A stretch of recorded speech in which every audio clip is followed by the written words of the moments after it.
We the people tell the government what to do. It doesn't tell us. We the people are the driver. The government is the car. And we decide where it should go and by what route and how fast. Almost all the world's constitutions are documents in which governments tell the people what their privileges are. Hey everybody, welcome once again to another episode of Two Noobs Talking. It's episode number 98. And with me, of course, are my two compatriots and guys that would help me get out of jail if I ever landed in the pokey. John Tracy. Please don't. And Illinois Smith 2024. I love it. I love you guys. I'm just saying. Just bail me out when I need it, man. That's all I'm asking, man. That's all I'm asking. John, we'll find somebody to bail you out. There you go. John, what's going on, man? How you doing down there in Texas? I am great. How are you? It's hot. It's not hot up here. It's beautiful up here. It's absolutely gorgeous. Illinois, how you doing, man? What's shaking? That's classified. Okay. How's Steve Murray doing? Is he's doing okay? Oh, Steve Murray, you won't see him no more. Yeah. I think that's also classified, or it's unclassified, and the FBI rated it. I don't know. Either or. Yeah, probably it was found in Mar-a-Lago. You never know down there. Just saying. If Steve was found in Mar-a-Lago, we're all in trouble. Oh man, but it's great. It's great to be with you guys, of course. And here we are. It's episode 97. We're 3 away from 100 episodes of Two Noobs Talking. It's just absolutely crazy. But it's been so much fun doing this over the last. It's going to be 2 years, John. Can you believe this? I mean, it's like this is so crazy. It's a long time. We have to kick off episode 97. Trying to figure out who wore the episode number in the city. First of all, my plan came to fruition. I wanted to distance and irritate the internet. We're well on our way. Beautiful. That's goal number 1. Knock that off. Exactly. But we have to kick off the whole episode by talking about your boy, Jeremy Roenick, who of course made our top 16 on the Flyers side of the tournament. I mean, probably one of the more electric goals that he ever scored, I'm going to flash it up here on screen, was his goal in New York. Oh, yeah. When he, completely undressed Mike Richter, I think it was, or something like that, and put it... And I swear everybody else on the ice at the same time. Well, nothing was better than the defenseman who went sliding towards the wall, helplessly, as Roenick toe-dragged around. Yes. That was great. See, this puck can't have it. Yeah. I wonder, is he also the one who appears at the end of the video with his head to the rafters? I think so, because when you get danced that bad out of your skates, you're visibly upset for a couple hours. That is the kind of reaction you do when you do that. It's like, oh my gosh, what did I just do? And you're posterized for the entire How did that happen? That is very Michael Jordan-esque, that goal. Yeah, exactly. Yeah, I mean, it was one hell of a goal. I mean, that was just unbelievable. And the picture of him hanging on the crossbar, it's just... That hung in my childhood home. That hung in my bedroom for the longest time. That him on the net. It's a great picture. Just awesome. Just awesome. But we also have Broderick Bunkley, who wore 97. Another big neck. Another big neck guy. Johnny, what do you think, man? I love defense. Speaking of defensive tackles, we learned from Jordan Davis last night with a big neck. They're good. They play well. They can certainly play well. They're tough. Then we also have, what was his name? Darwin Walker also played. Love Darwin Walker. Philadelphia Eagles. Yeah, he was a great player. Very good player. But then we also have a throwback. In the 1990 season, Dick Chapura, who I think we all three of us, right, had him, along with Leo Sugar and Gary Ballman, beating up people in Kensington bars and all that kind of stuff, right? I'm glad you remembered Ballman, because I forgot the guy besides Leo Sugar. I mean, you can't go wrong with that. I mean, I think Leo would pick a fight. Yep. Gary Ballman would headbutt people. Now, what do we do with Chapura? I mean, what do we do there? Does he He's just throwing them out the door after they get knocked out. The name reminds me of Brock Lesnar-esque, so it's probably just gorilla moves. I got you. Taking the suplex city, just throws him over his head. Isn't his nickname Tank? His nickname is indeed Tank. Yes. And we found a picture of him in the '90 Eagles team picture, standing next to and practically dwarfing Jerome Brown. Can you imagine? And he's like also standing next to Clyde Simmons, who we both. I mean, we both. And they did not look as big. No. Well, it's like you're standing next to two all-time greats. I mean, if you're Dick Tracore, that's pretty darn freaking cool, I would think, right? I'm sure he loved it. Yeah, heck yeah. It's just too bad his career didn't live up to the name. Yep. Yeah, just one season, I think. I don't think he didn't really do all that much for the Eagles, unfortunately. But yeah. But in any event, guys, why don't we just go ahead before we launch into topic 1? Yes. Illinois Smith here has a special report. So, Illinois, why don't you go ahead and take it away, my friend? Oh, well, I'm going to go ahead and share my screen here because I've learned some things this week that should give some people pause about some, very important people in our government. Oh boy. It's come to my attention. All choked up for this.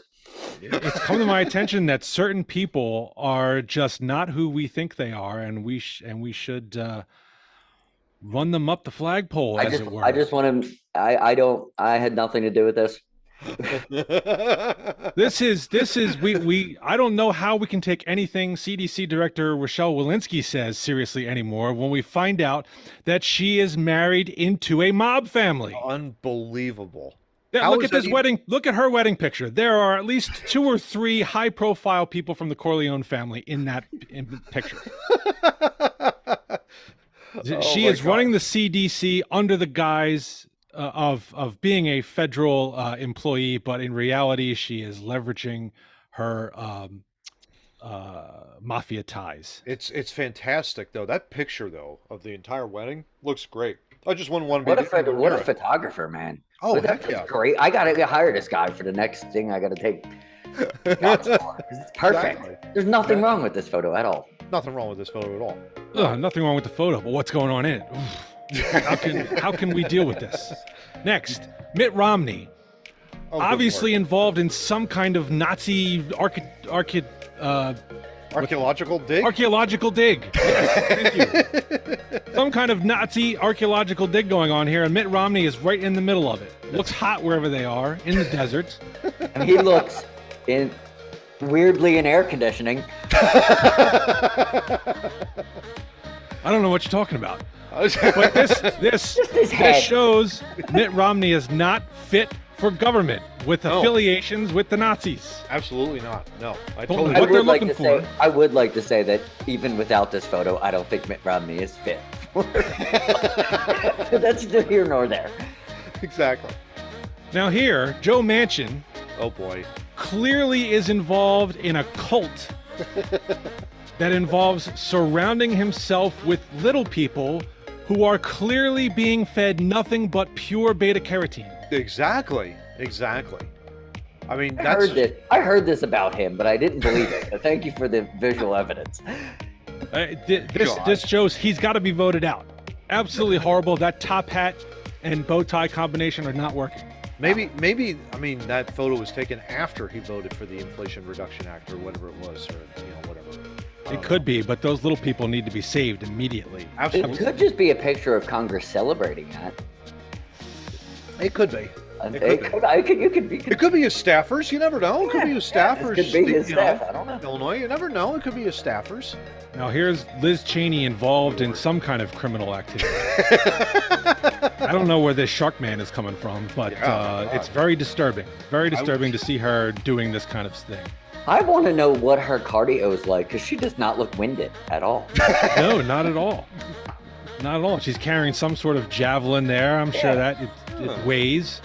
Yeah, it looks like it's stuck into her chin. Yeah, a little bit. Shark Boy though, in the back. I'm running the other direction. Go for it. Yeah. Getting rid of that. No way. And then finally, everybody's darling, Dwayne Johnson these days. Oh boy. I don't know what's going on here, but I'm pretty sure it's illegal, whatever this is. It seems like a normal rock Instagram. I don't see anything out of the ordinary. I don't smell what the Rock's cooking here, guys. I don't know, but I agree with you. It's like something's definitely fishy going on there. Well, clearly all these people need to be locked up. Balls, deal with it. Thank you. It's my public service announcement for the day. There you go. There you go. That's our special note. Big round special of applause. report. Big round of applause. Now, just you know, the real purpose of this special report was that hopefully some extremist picks it up, doesn't listen to it, and actually runs with the photo as being for real. I hope so. Oh, I thought it was. And we'll get some exposure. I thought it was part of your presidential campaign. To be perfectly honest, you're smearing all your primetime candidates, sir. No, if it was part of my presidential campaign, I'd be smearing the real threats. That's true. And none of those real You'll notice threats. who I didn't take shots at because they do stupid shit on their own. I don't need to put them into stupid situations. Oh yeah, they're Exactly. Oh my gosh. Probably just if we check Twitter, they probably did something stupid right now. Yeah, probably. Might have to pull that up. The 7-second rule. Hey, speaking of stupid things, guys, why don't we just go ahead and launch right into the topic? Oh, this isn't stupid. This is great. This is fantastic. Yeah. John bringing this catch up on the me here with this article here from the Guardian, the UK Guardian. Meta's new AI chatbot can't stop bashing Facebook.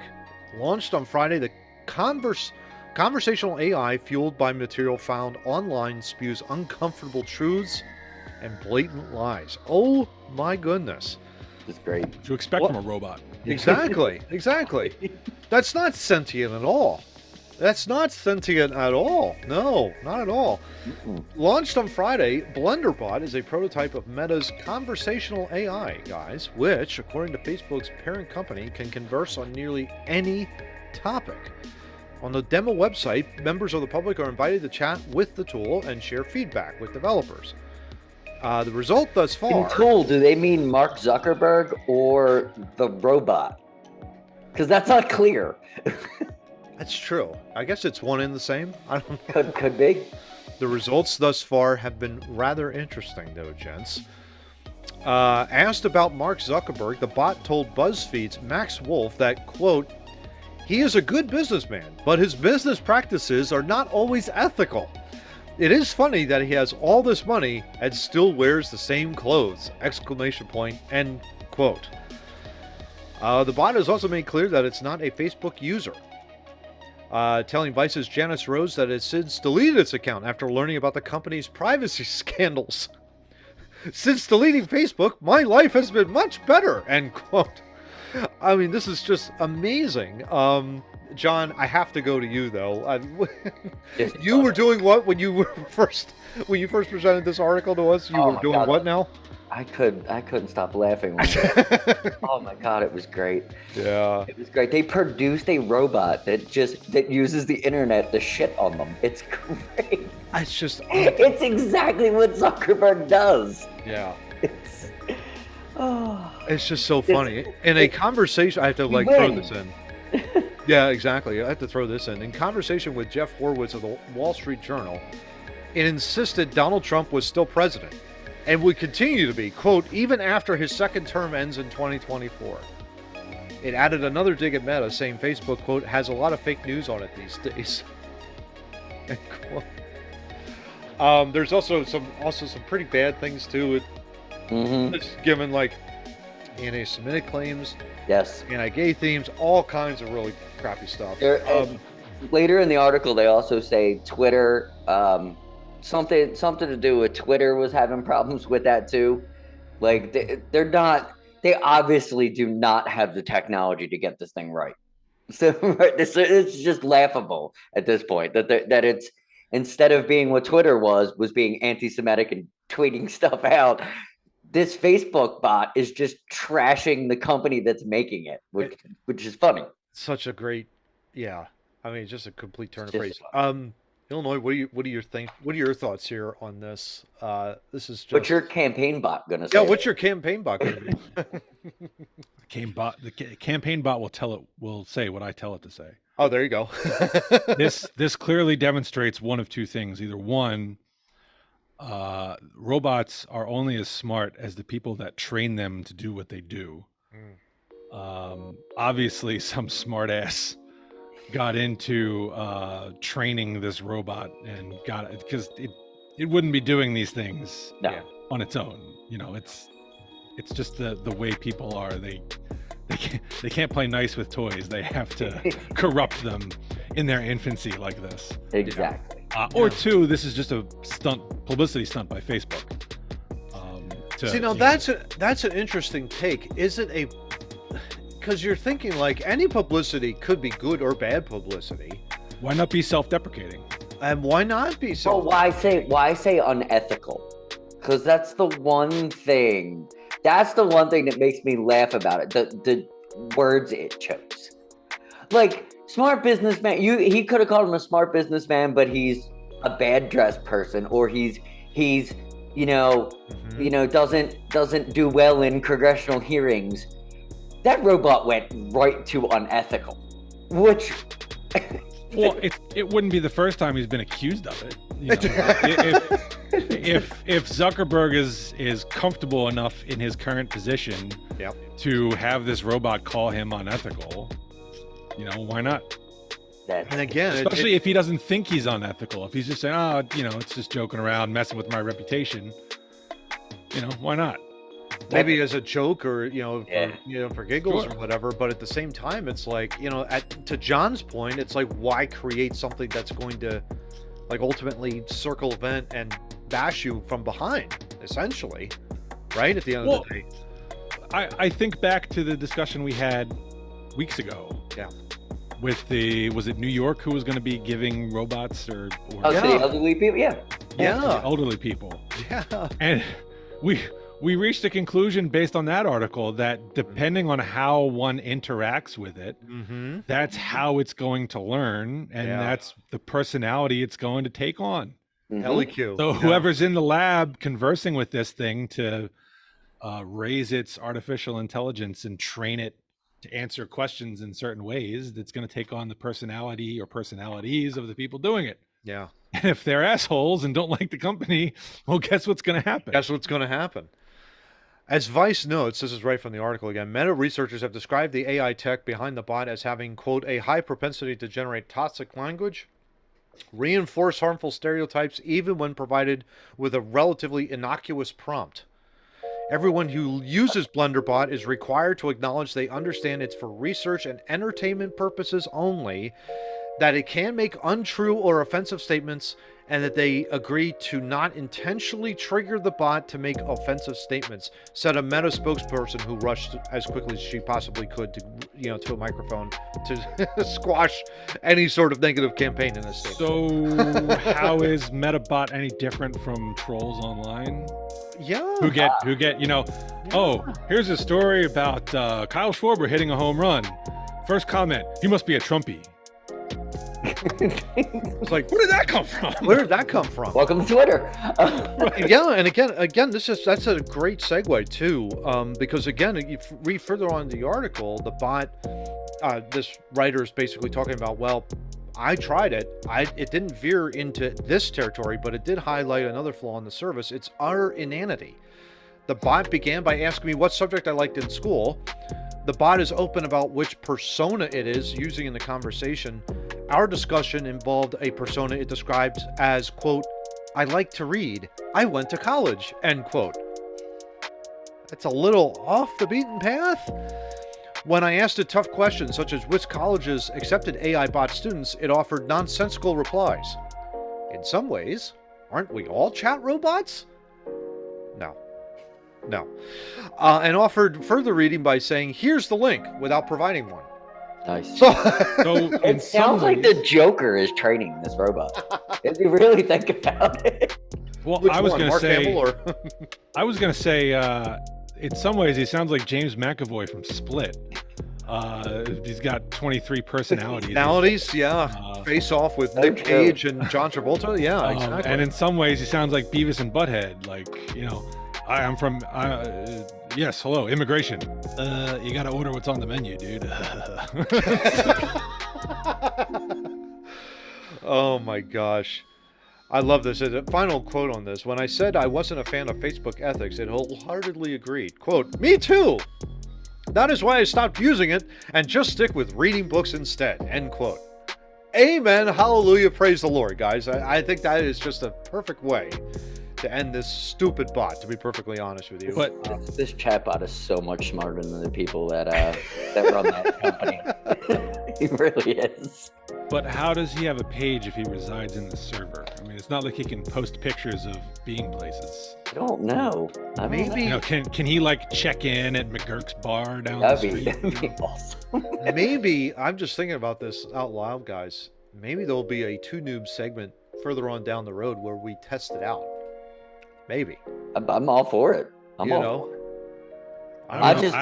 I just think this is the first step of us learning how body the internet actually is what I think this is. Yeah.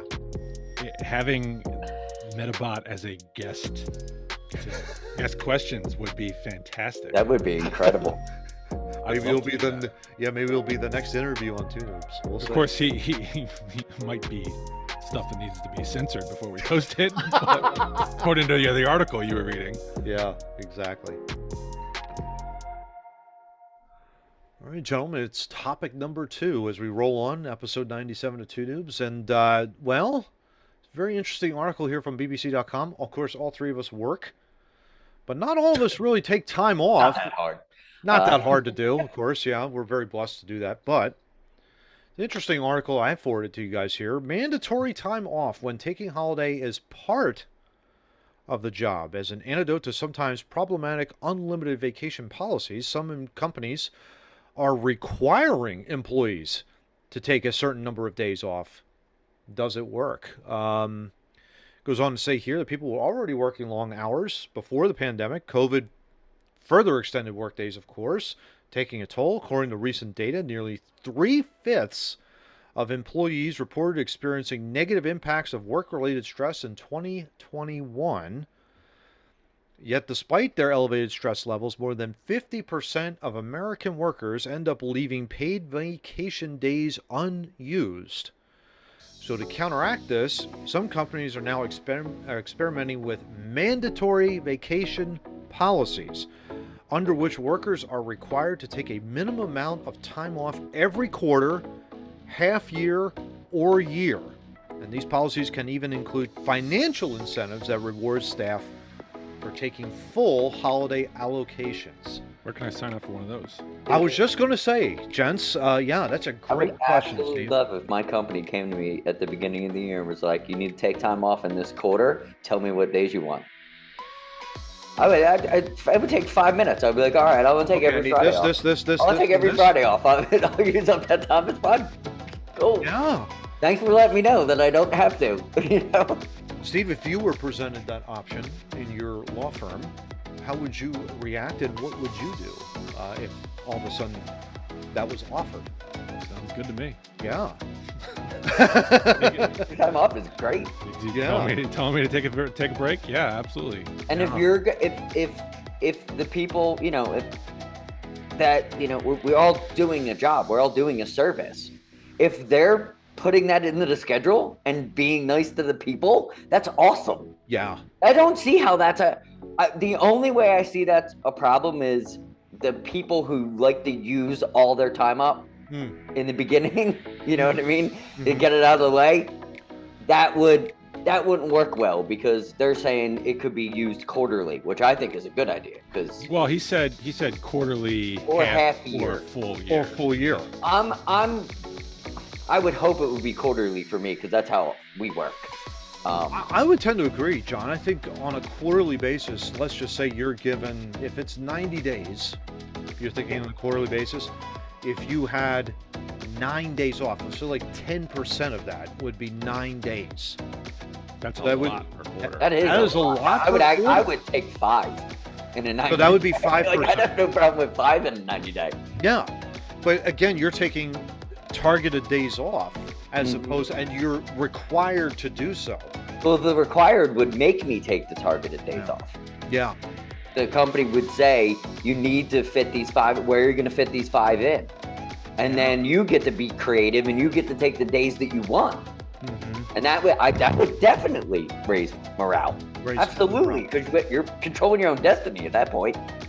Now, for me, the organization I work for currently has unlimited PTO, meaning that I don't have to track the number of hours, but I do have to give them time in advance to let them know, hey, I want to take a week off here, 2 weeks off here, that kind of a thing. But as the more time you require off, the more like extended period of time you have to provide your manager. So like if I wanted to say like to take 2 weeks off and let them know, okay, I'm planning this, I have to let them know at least 6 weeks in advance to give them a heads up and say, yeah, that's fair. Yeah, fair. That's fair. Absolutely.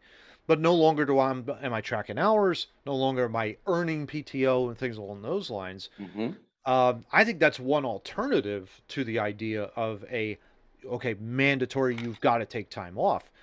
But what I'm hearing from both of you guys is you'd welcome that opportunity any day of the week, twice on Sunday, if it were to be offered in your firms, right? The problem is this.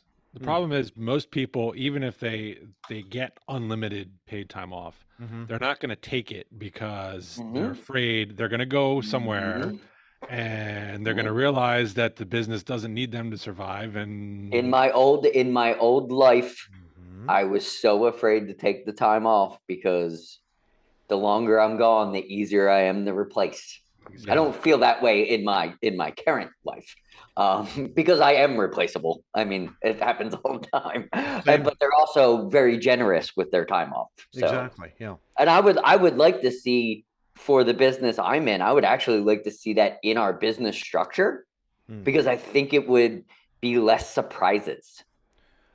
Yeah, because each quarter, your manager, you're predicting, and your this person's taking 5. Yeah, and be like, hey, you got to take 5 days off this quarter. Can you get back to me, by Tuesday and let me know what days you want to take?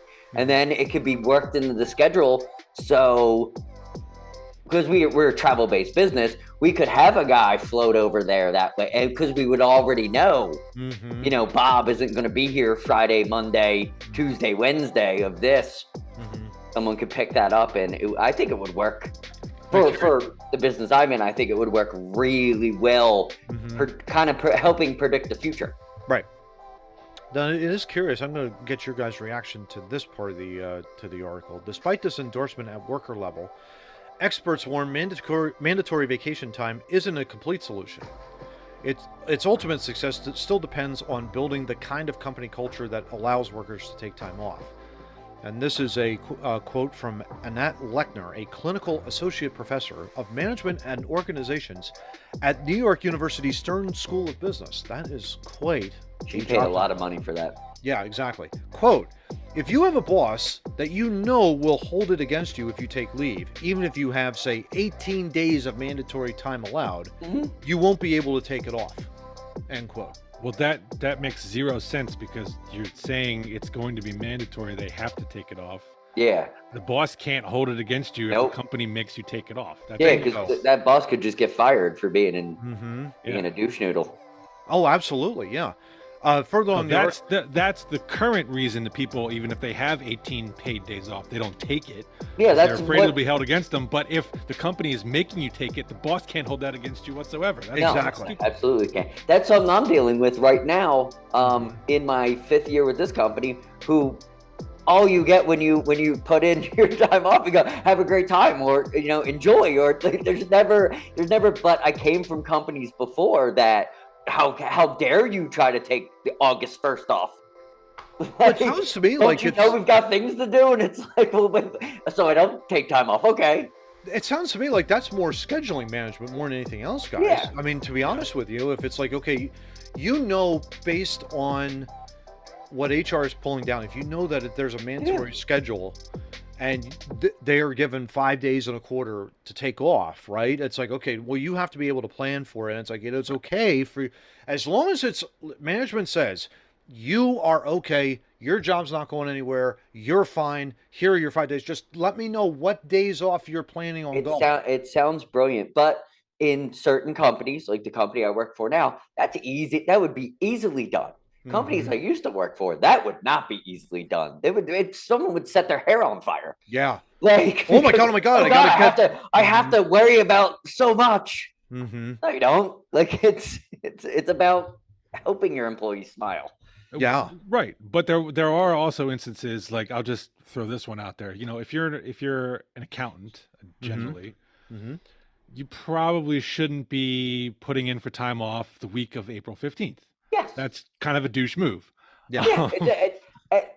And there are times and places where And if you're good at your job, you know those times and places. Exactly. You already know that. Oh God, like, I know. I always take the week before Christmas off with this job because that is our end of our year. Yep. So that we're either doing really well or we're really behind, and you know what? It doesn't matter at that point. Exactly. We're either doing really well or really behind, and you can't make up 6 months in 7 days. Mm-hmm. So I always took that off because that's at that time, but I would never take off the beginning of the year because that's where we ramp up and that's where we start, our headway. Exactly. Final point on this article here, guys. I'm curious what you think about this. More broadly, creating an environment that favors taking time off is more meaningful than enforcing mandatory vacation policies through penalties and incentives. Thoughts on that sentence? Creating an environment that favors taking time off is more meaningful than enforcing vacation policies through penalties and incentives. Because it's more team environment. Okay, Steve, when we're on the hockey team, right? We play on Thursdays, and I'm like, hey, Steve, I'm going down the shore with my family next Thursday. You got to play without me. Steve doesn't look at me and go, you suck. Yeah. Have a good time. It creates more of a team environment than yeah. You don't individual. If someone cancels playing squash, you're not like, I hate Bob. Mm-hmm. It's okay, we're not going to do it that time. I agree with the sentiment, but it's just history has shown that many companies are incapable of building that kind of environment. That culture is hard to build. Why maintain that culture? Who cares if having a culture where you feel free to take the time off is better than mandatory time off when the actual culture is you're not free to take the time off? Why not move it here? Yes. Mm-hmm. That's so dumb. Yeah, exactly. One thing that worries me about the mandatory is that companies will take the mandatory over and then they'll become the airlines. And what happened is they'll force the mandatory, but they'll give you fucking blackout dates. People are corrupt, so it's always going to swing in the favor of the scheduler. Always. Yeah. You're never ever going to beat that system in a business that has that kind of environment. Yeah. That's the one thing, because that's what's going to happen. Yeah, exactly. Yeah, and again, it goes back to what I was saying before with scheduling management. If you're able to schedule things well in an organization and have that in place so that you can absorb people taking time off, that is far more important. But you do find these kind of, not mandatory, but you do find these more laxed, hey, you got vacation time, you know what I mean? Use it up, that kind of thing. Oh, you want to take off July 4th weekend, have a great weekend, you know what I mean? You want to do that, when you have someone that can take that burden, but when you have people that can't take that burden, you get why we need to talk about mandatory. Exactly. Sorry guys, I was just taking a nap there. Yeah. Just woke back up again. 97 episodes in a row. I mean, I know it's a lot of work, Johnny. Caffeine. Seriously. Topic number 3, and we've got some crazy news here, I guess, in a way, but one of the more wild opinions, no pun intended, that we have run across. I wouldn't say the opinion's wild. No, the opinion is not wild. The opinion is right on the money. Exactly. But this is really troubling, gentlemen. This is Yellowstone bison goring incidents highlight America's decreasing awareness of nature. NBC News think piece here. Written July 9th. Steve brought it to us. Bison are oh so fluffy, ambling, plant-eating animals that have long captured the world's attention because of their majestic dignity. Increasingly, however, they also make headlines because of dangerous run-ins with tourists. Already this summer, we've seen 2 high-profile bison gorings at Yellowstone National Park, both caught on video. We're not going to play those videos right now. I need to see an 800-pound thing hit something that's not 800. That can move 35 miles an hour in 6 seconds. Yeah, I don't want anywhere near any of that. Bison is tasty, though. I don't know if you guys ever had bison. It is tasty. It's tremendous. A nice bison burger, man. When cooked properly, it's phenomenal. I suspect I have had unwillingly an elk burger, but I don't think I've had a bison burger. That's another one that I like. Wow. So this gentleman that wrote it is a resident Montanian. So he has seen these bison, of course, on a fairly regular basis. It's making me laugh so hard I can't even laugh outside. Say that again. Like it's inside laughter. He can understand why people feel the urge to want to touch these massive animals because they're just unbelievable. They're huge, they're big, they're fluffy. They're just like your little dog outside. You know, you're just kind of petting them, even though they would gore and stomp you to death. They are a sight to behold, he writes, both undeniably cute, seemingly oblivious to our presence. However, I assure you they are keenly aware of our approach. They can and will respond with lightning fast reflexes if we get too close. He says this, indulge me for a moment. The average NFL lineman weighs around 310 pounds. So Jordan Davis. And the league's fastest player has been clocked in at about 23 miles per hour. Tyreek Hill speed, right? In comparison, a bison weighs more than 2,000 pounds. We're talking a car. Ton. Can run more than 35 miles per hour. Unlike in the NFL, there isn't a referee to blow the whistle when a bison feels threatened. They charge. Yeah. Until the threat has been diminished. That's their job. And that's so, like buffaloes and all, but they're always moving on the helmets. Yeah. That's what they do. That's what they do. They run. So approximately 4.6 million people visited Yellowstone in 2021, which is amazing. Huge increase. But the problem has been people are taking selfies. People are going up and trying to touch these animals, and they're getting gored. Now, Steve, you brought it to us. Illinois Smith, you brought it to us. Your thoughts on this? Because this is, I mean, it is a major problem. Major issue, right? At the end of the day here. This is not like you're going out to the zoo and you're petting this bison over here. You know, you're out in the wild, for crying out loud. Go ahead. Yeah, let me rant a little bit here. Go for it. This is, I think we could legitimately call this one of our segments from K from Men in Black. People are dumb. Yes.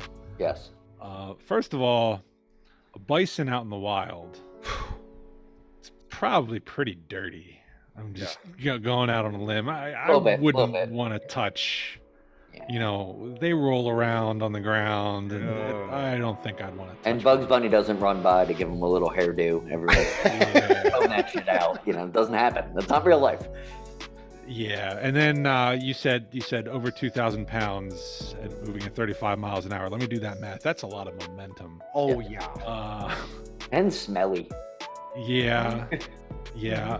Frankly, I'm not going near one of these things unless it's been domesticated and its handler is nearby. Oh yeah. These are wild animals. Yes. And you know, it's not a squirrel. No. Okay. You have no business. But also to your point though, also a squirrel, leave him alone. Because I got a squirrel that sits in a tree where I park every day. He does not like people.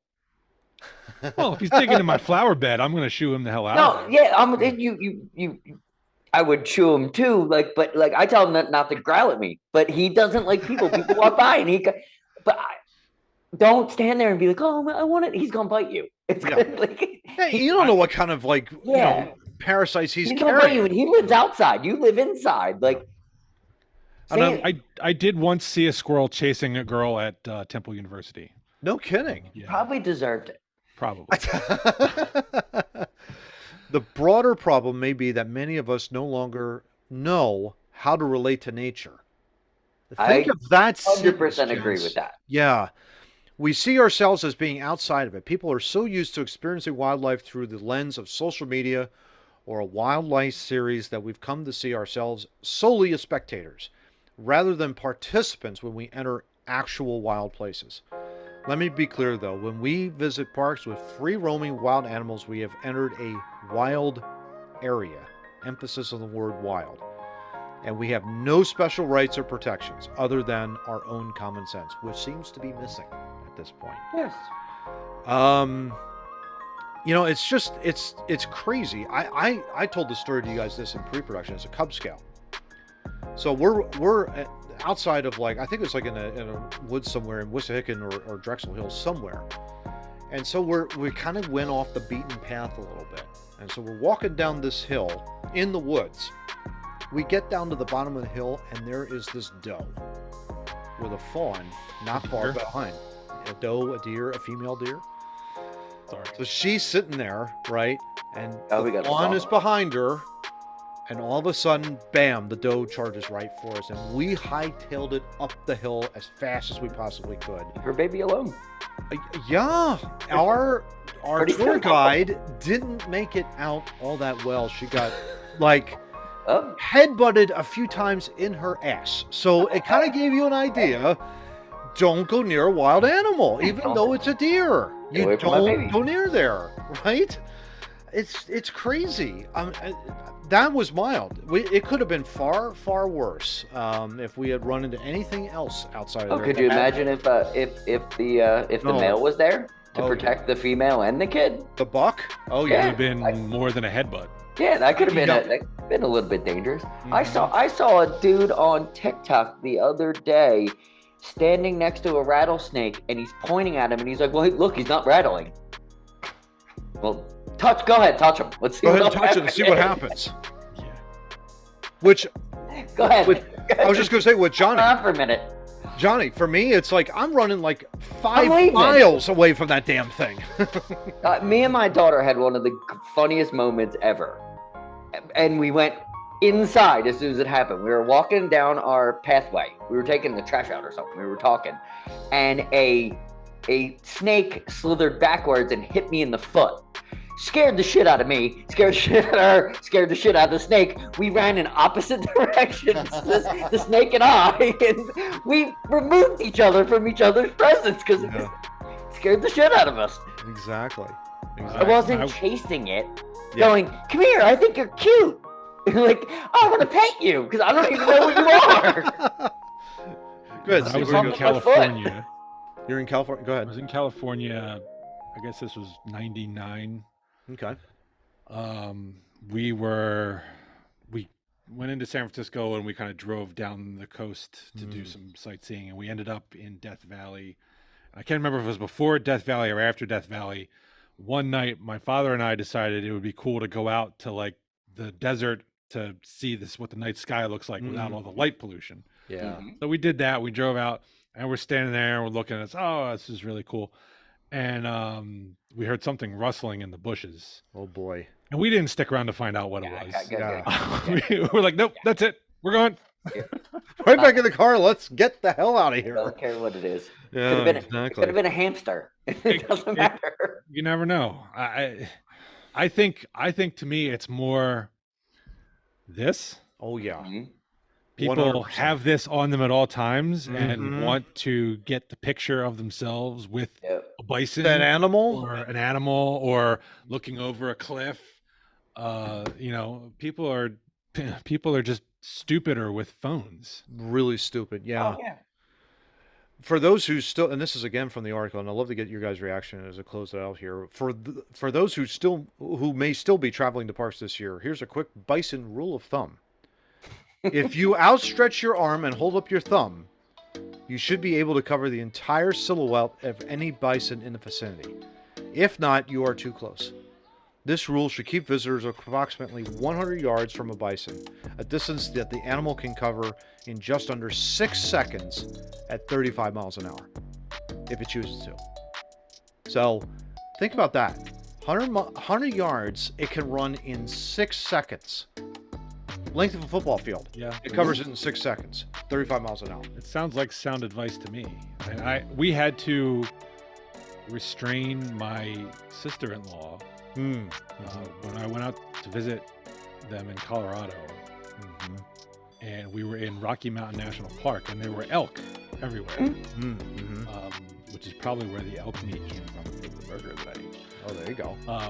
But you drive through the park, and at certain points you can get out and stop and take pictures or whatever. But she was like trying to take pictures of some elk around, and elk are big. They're bigger than deer around here. And she got out of the car and was taking pictures, and we were like we don't think you should go much further than you are now to take that picture. We fear for your safety now.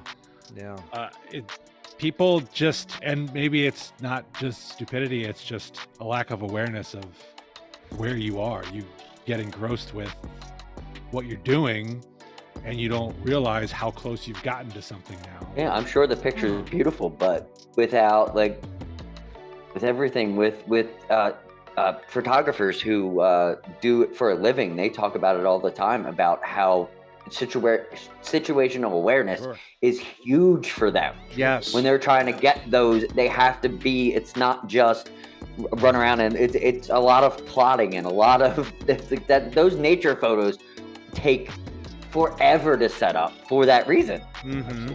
Exactly. And guess what? They make zoom lenses for this very purpose. Yeah. So you don't have to get up close. Exactly. Yeah. There was one time, even just this past week, guys, I was kind of walking around the parking lot here, and there was this hawk. And just swooped in, just kind of came out of nowhere and came up and flew into a branch. And I was, whoa, you're just startled by the size of this freaking bird, right? I mean, it's massive, and it's like, it's in its environment. Yes, we share it, but it's in its environment. It's still the wild in a way. Yes. You know, it's not something that you take home and stuff like that. You know, it's like you just respect the hell out of it, and you don't try and go near anything, something like that. I guess that's not being stupid. Please. That's the message. Yeah, exactly.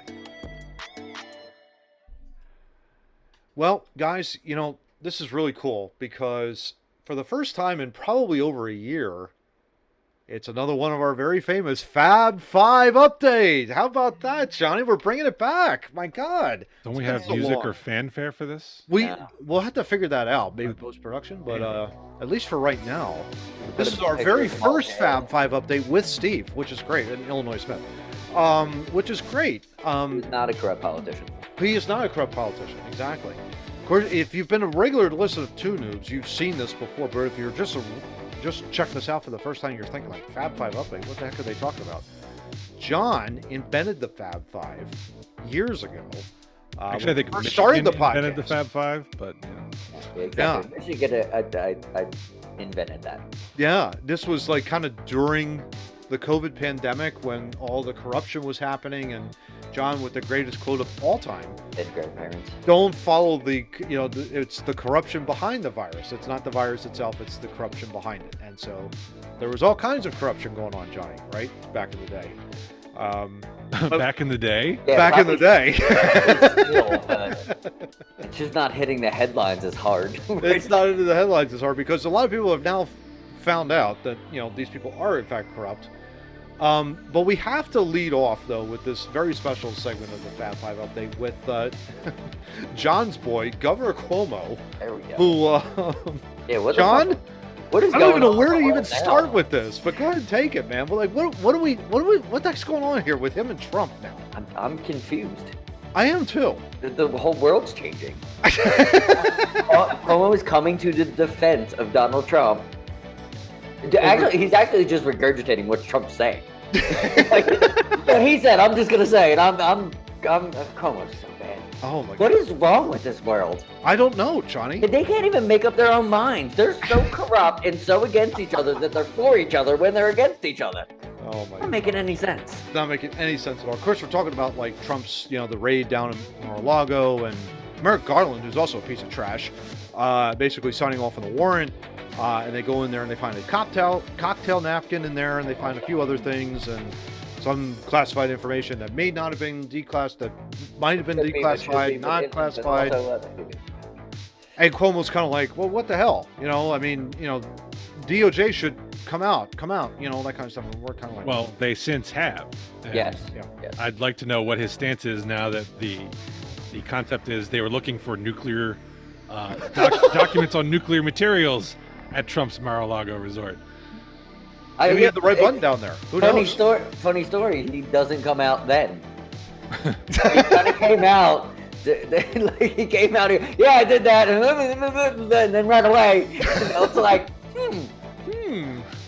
Probably should have kept your mouth shut. Yeah. Cuomo. He doesn't. He can't do that. That's the only thing. No, that's the only thing. He doesn't embedded do that at all. stupidity. So he's gonna die on this hill, just like he died on the other hill of the fanny touching, or the other hill where he's killing the grandparents, or that he's. All I gotta say is, Johnny, don't bend over. That's all I gotta say. Watch out in the shower there, pal. Trump, don't bend over. It doesn't get any better than this, though. Our girl, though, John, Gretchen Whitmer, unfortunately has caught the Omicron BA.5.26475 virus. He did it just the Ninja variant. Got her. Unfortunately, all the protection, all the just happened. Great. Gretchen needed press. That's why she got it. That's all it was. Everybody completely forgot about her. Oh my gosh. As soon as I saw that press release, I was like, oh yeah, you're still running, aren't you? Yeah. I forgot about you. I was just like, oh, wait a minute. That's right. She kind of got corrupt politician, get COVID so you can use she used the same words as Cuomo did. Mm-hmm. The same speeches. I've got COVID. It's mild because I'm vaccinated. I triple boosted and triple boosted. They all say the same thing. Nobody cares. When it really I hope she gets better, but nobody needs that tagline. And no one needs to know you got COVID-19. So did probably 5,000 other people in the same area that you did. Now, gents, I will say this, because I have seen at my workplace. We get notified of someone that pops positive for COVID, and I'm sitting there kind of going, I really don't care.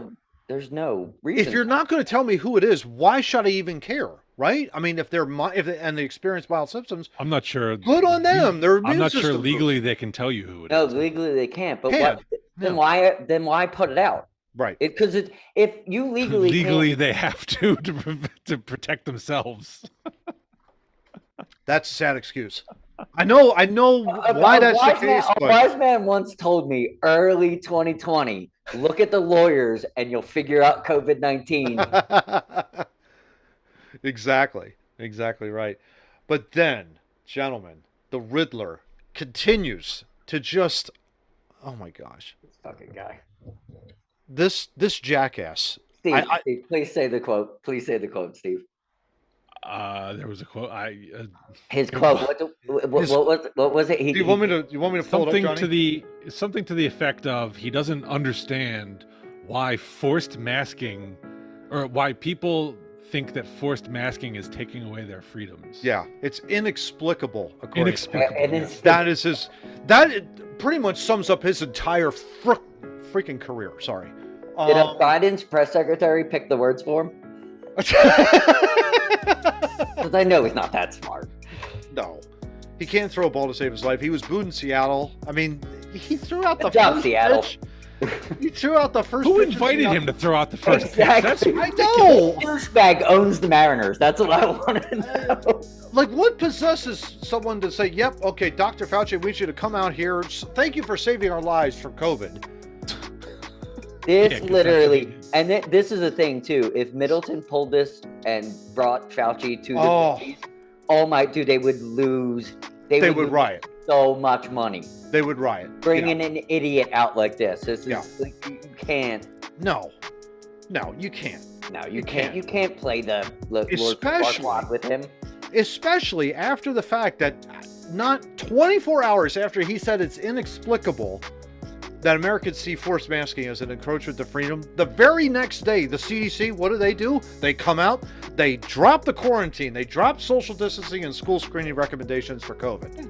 So what is it? Can we please, for the love of God? Well, Illinois Smith showed us that the CDC director is with the mob, so is it just mob related? I don't know. Follow the money, man.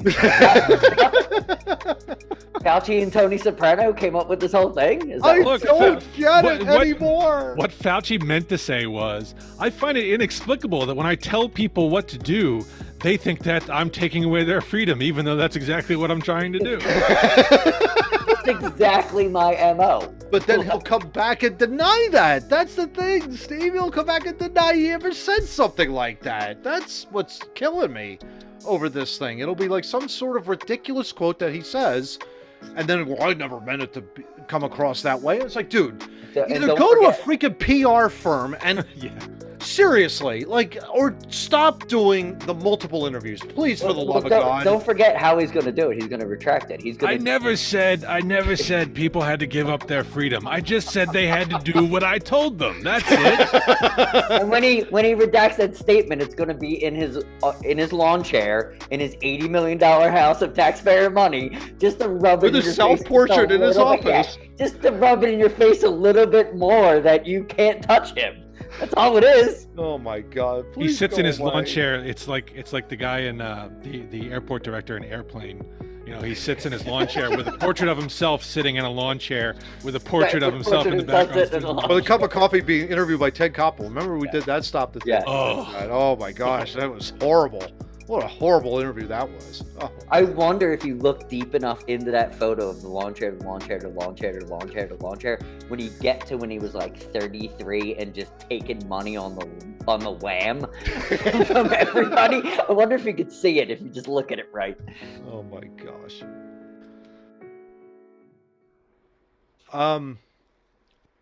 John, I don't know what happened to Illinois. I don't know. Steve. I just want Fauci to know I'm wearing my mask. Okay. Oh, there you go. You protected yourself from the ninja variant. Love that.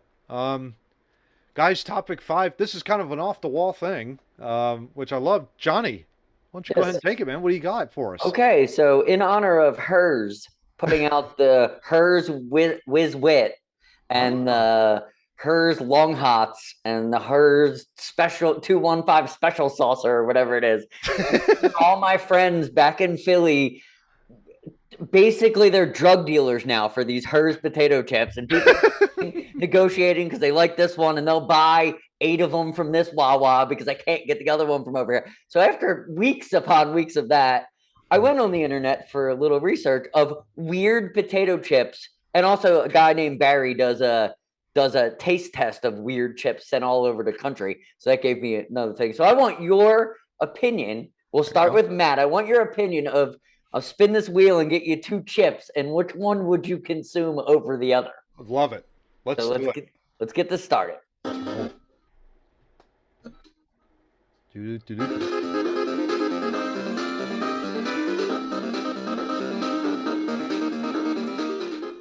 All right, so we got the Hers 215 Special Saucer. Okay. Remove that, and it will go up against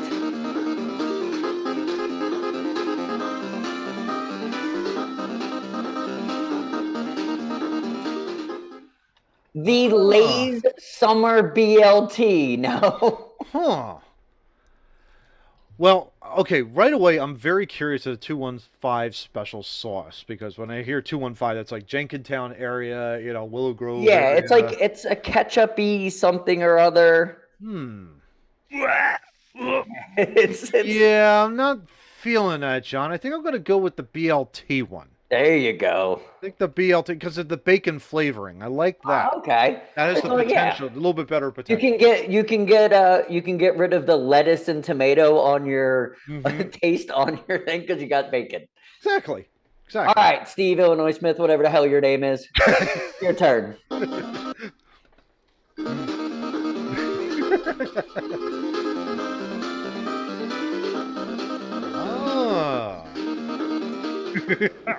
You got your Hers, the Whiz Wit. There you go. The cheesesteak. There you go. Up.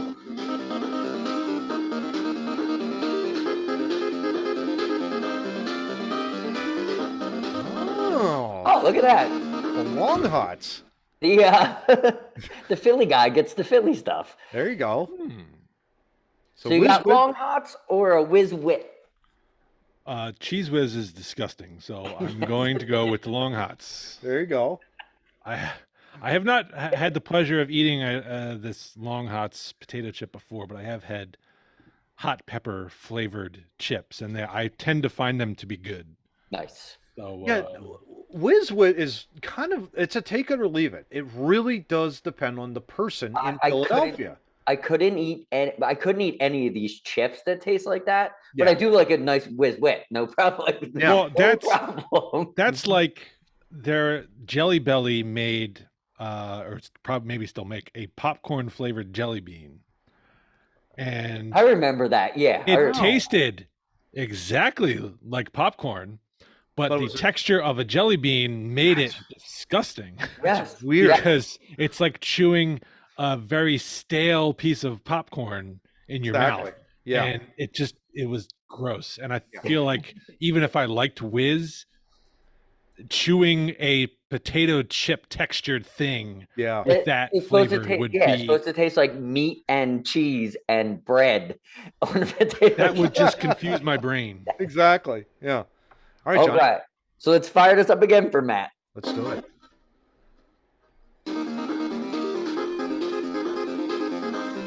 Are we playing Street Fighter? What is this? A little Lay's Nashville hot chicken. Ooh, boy. Okay. A little hot chicken. I love Nashville hot chicken, by the way. All right. Shoryuken! Hadouken! Oh, man. And the Hers jalapeno popper. Poppers. So we got some hot chips here.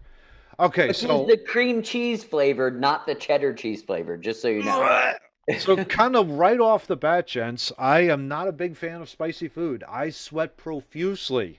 Understood. Profusely when I have hot food and spicy food. So Matt doesn't like the spicy chicken. I do not like the spicy chicken. And I was confused at first when I first had a jalapeno bacon wrapped popper in a Mexican restaurant once, and I was like, "Oh, this is really good." And then I, had a couple of bites, and all of a sudden, oh, wait a minute, why am I sweating so much? It always takes a few bites to get that sensation. It does. You always, the first bite's like, this isn't too bad, and then by bite 2 or 3, you're like, holy crap, give me a fire hose. Found it. For that reason, I'm going to go with the jalapeno poppers. There you go. Hers jalapeno popper. Because I think the Nashville hot spicy chicken is too hot. I think it's more hot than the jalapenos. I don't know why, but I think the jalapeno, to the point is, it takes a little bit of time for it to kick in. And you're like, oh, it's not too bad. So you could get a couple chips in. You just Exactly. And it's delicious. Whereas I know with the Nashville hot, it's not going to be all that much. If you have cheese or cream, that also cuts the... Spice of pepper. Yep, no doubt. But there's extra, there's extra flavors. So well, Steve, we're gonna roll this one anyway because we like to roll the. Oh, the music's great too. Yeah. So.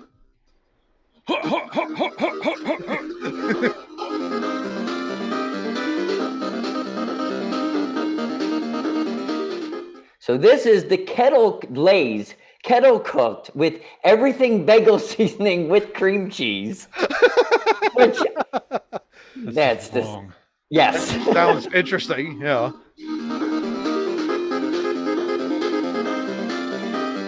Wait. All right, and the Lay's wavy jerk chicken. I don't like the sound of either of these, but neither do I. Because the first one had cream cheese, I'm going to disqualify that one. So okay. How with the everything bagel seasoning? Okay. White girls all over America hate Steve right now. I'm married. You have to be racist, John. Come on. Look at it. All right. So we have BLT, long hots, jalapeno, and jerk chicken. So final 4. Yes. Who faces what, Johnny? Let's figure it out here. So it was long hot. Steve had the long hot and the jerk chicken. And the jerk chicken. Okay. Yeah, so Matt, you have the long hot and the jerk chicken.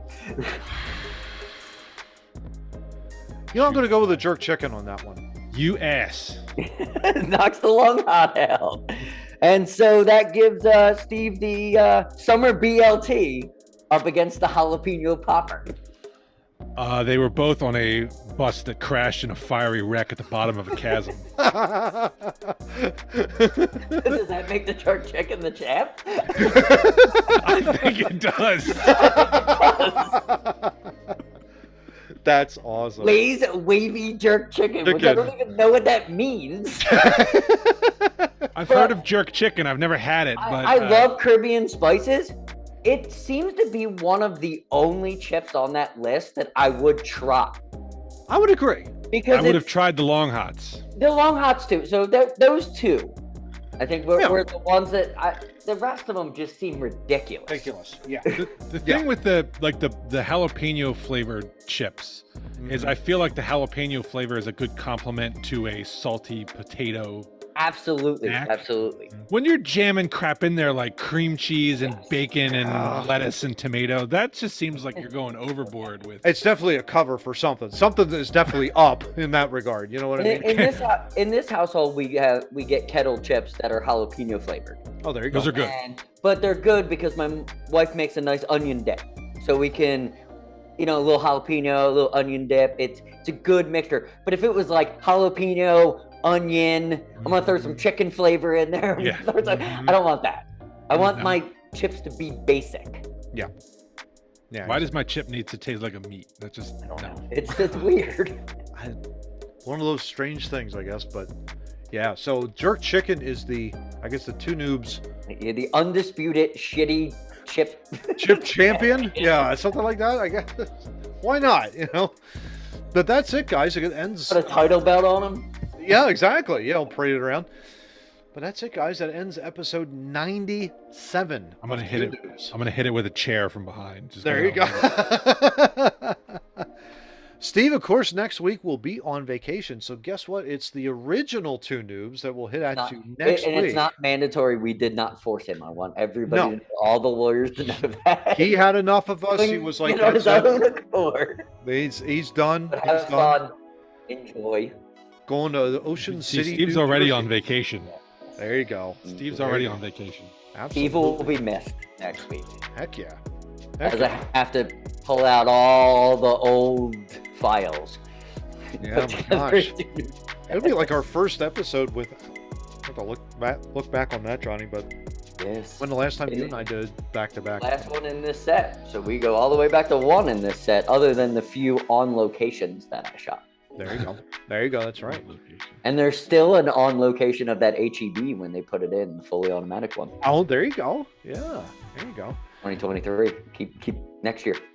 Yeah, exactly. So, John, where can people find us out on the social media platforms for Two Noobs? Facebook when we can do it, and TikTok when we can do it, and Twitter when we can do it. Instagram, anywhere short videos can be manipulated and put on there, so it'll lead you back to the YouTube channel. Heck yeah, and that definitely has been like clockwork over the last few months for sure. You can always find us on YouTube. Yep, Wednesdays at 7. Like, share, subscribe, get notified when our episodes drop. And of course, Steve, on the audio side, where can people listen? That's classified? Okay. Only Glenn knows. Yeah, on the audio side. How you doing? Not going to get raided by the FBI. I guarantee you, Glenn's house will not get raided by the FBI. Exactly. That's your cue, FBI. Again, he's a Cowboys fan. Just on that basis alone, he should be raided.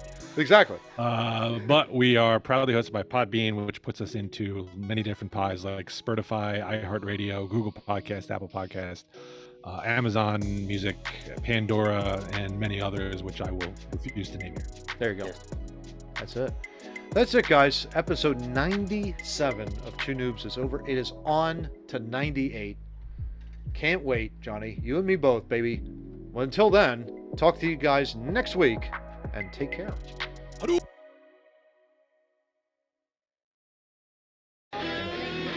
If you don't read the newspaper, you're uninformed. If you do read it, you're misinformed.